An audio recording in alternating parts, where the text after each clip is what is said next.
మావోయిస్టులు అడవుల్లో చనిపోతుంటే అర్బన్ నక్సల్స్ పదవులు అనుభవిస్తున్నారని కేంద్ర హోంశాఖ సహాయ మంత్రి బండి సంజయ్ విమర్శించారు.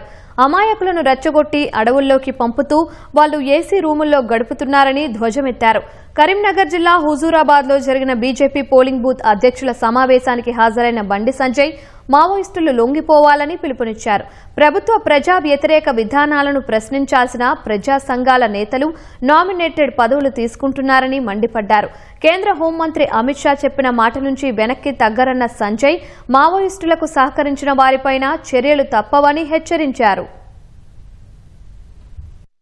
తెలంగాణ రాష్ట్రంలో ఈ అర్బన్ నక్సల్స్ పౌరకుల సంఘం నాయకుల ఇంకో రకంగా సంఘాలందరూ కూడా ప్రభుత్వ పాలనలో భాగస్వామ్యమైన వీళ్ళు. మీ సిద్ధాంతం ఏంది? పాలకులు ప్రజలను ప్రజా వ్యతిరేక కార్యక్రమాలు చేపట్టినప్పుడు, పేదలకు అన్యాయం జరిగినప్పుడు పేదల తరపున ఫైట్ చేయాల్సింది, ప్రశ్నించాల్సింది మీరు. మీ సిద్ధాంతం అదే కదా. అంటే కాంగ్రెస్ పార్టీ ప్రభుత్వంలో తెలంగాణ రాష్ట్రంలో పేదలకు న్యాయం జరుగుతుందని మీరు భావించిరా? ఏది మీ సిద్ధాంతం?